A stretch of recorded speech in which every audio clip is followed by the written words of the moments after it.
ইনশাল্লাহ আমরা সামনে হয়তো ভালো একটা সুযোগ দেখবো, সবাইকে একত্রিত করতে পারবো এবং সবাইকে নিয়ে একসাথে চলতে পারবো।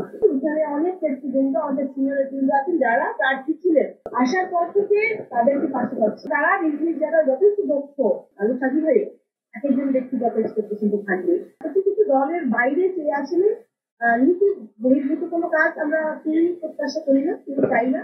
আমি এখানে আসার পরে আগেও জানতাম এখানে অনেক নেতৃবৃন্দ, আমাদের সিনিয়র নেতৃবৃন্দ আছেন যারা প্রার্থী ছিলেন এবং খুবই দক্ষ, অভিজ্ঞ, 30 বছরে যারা এইখানে রাজনীতিবিদ, এবং তারা মোটামুটি আমাদেরকে দিক নির্দেশনা দেন, গাইডেন্স দিচ্ছেন রাজনীতিতে। এবং আমরা কিন্তু আসার পর থেকে তাদেরকে পাশে পাচ্ছি। যখন থেকে দল নির্দেশনা দিল আমাকে যে মনোনয়ন দেওয়া হলো ধানের শীষের জন্য ঢাকা 14 থেকে, তখন থেকে, এবং আপনারা জানেন তারা মিষ্টি আপা, পাপেল ভাই, রওশন ভাই, আঞ্জু ভাই, মিরাজ ভাই, অনেকে ছিলেন, এবং তারা নিজ নিজ জায়গায় যথেষ্ট দক্ষ, যথেষ্ট সুনাম তাদের, এবং সাংগঠনিক ভাবেও আরো সাজি হয়ে অবশ্যই।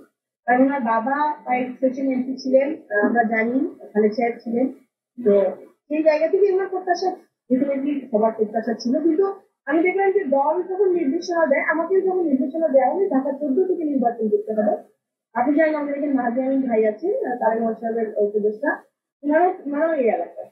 তো সকলের সাপোর্টে কিন্তু আমরা সহযোগিতায় আমাদের দলের যে লক্ষ্য ধানের সৃষ্টি বই করে আনার জন্য আমরা কাজ করে যাচ্ছি, এবং প্রতিদিন থেকে একসাথে কাজ করে যাচ্ছি। আমরা ইন্টারনাল মিটিং, থানা ভিত্তিক মিটিং, ওয়ার্ড ভিত্তিক মিটিং করে যাচ্ছি।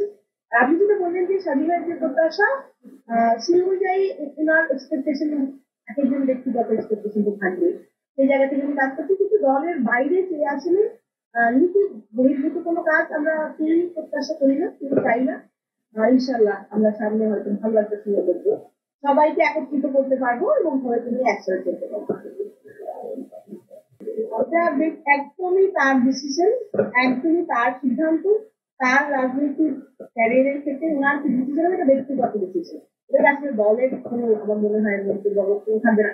দল একজনকে প্রার্থী করে নির্দেশনা দিবে, এবং আমরা যেমন করি দলের যত নেতা কর্মী আমরা একত্রে সেখানে কাজ করবো। একজনের ব্যক্তিগত ডিসিশনের ব্যাপারে আসলে আমরা মনে হয় মন্তব্য করতে। ধন্যবাদ।